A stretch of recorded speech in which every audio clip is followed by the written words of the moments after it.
OnePlus 2 was without a doubt the most hyped phone of 2015. Also, it was one of the best phones to come out last year. And now we are in 2016 after the launch of S7 and G5. Is the OnePlus 2 still worth it? Two words. It's distinctive.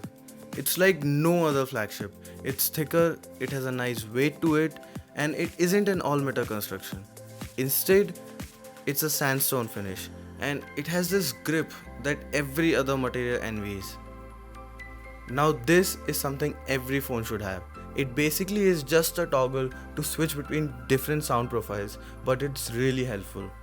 Although, I do wish it was upside down.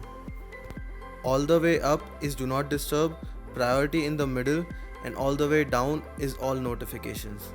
Fingerprint scanner works just as advertised. You just have to tap on the home button multiple times. The first setup takes about half a minute, and when you are done, it's fast, it's accurate, and you can save up to 5 fingers.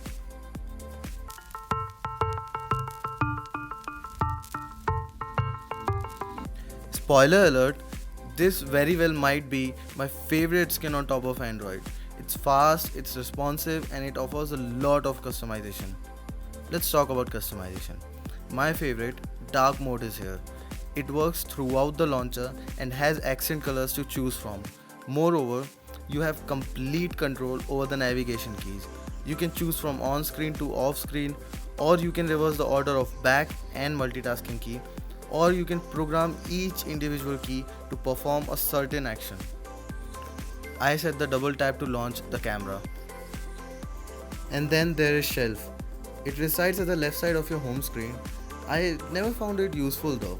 It's just a vertically scrolling list of widgets after all, but it's there and you can deactivate it if you don't like it. And since our review unit is still on 5.1.1, it's basically like a preview of Android Marshmallow. You must have noticed that you have to grant certain permissions before you can actually install an app. Well, now you can deny permissions. For example, Facebook asks for a lot of permissions and you can deny what you don't want to share. Then there are features that aren't very practical to use in day to day life, except for the double tap to wake. Performance, as you would expect, is top notch. It has a Snapdragon 810 octa-core processor with 64-bit architecture, and that coupled with a 4 gigs of RAM, it flies through the OS. And never once did I notice any lag or memory leak. And yes, since it's a Snapdragon 810, it did not overheat at all. Camera in the OnePlus 2 is a huge improvement over its predecessor.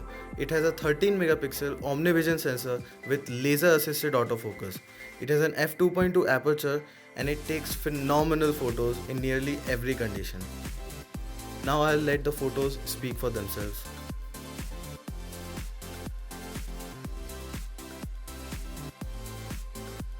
The photos don't look washed out or overly saturated, just the accurate representation of the scene. Broad daylight, the camera performs as it is touted, the flagship killer. But as the light diminishes, camera quality starts to take a hit. Even then, it performs surprisingly well with very less digital noise, and although saturation does take a hit once you're indoors, but it's far from bad. When the OnePlus 2 first came out, the camera software was really buggy.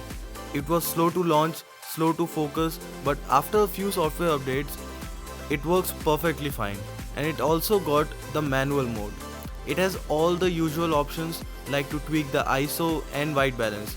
But what's incredible is shutter speed. You can choose a whopping 30-second shutter, which is, needless to say, is class leading. It has a 3300 mAh battery, and talking about the battery life, it's outstanding. And it will only get better when the Marshmallow update arrives this summer. This isn't a perfect phone. It has its own flaws. The display, while being perfectly bright and readable in sunlight, is a bit washed out. USB Type-C. In future, every device will have this port, but for now, you have to buy a couple of extra cables for your office and car. There is a single speaker at the bottom. It gets fairly loud but lacks the dynamic range.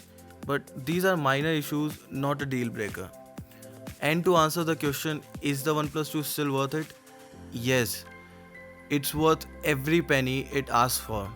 If you liked our content, and I hope you did, please do subscribe to our YouTube channel for more such quality stuff.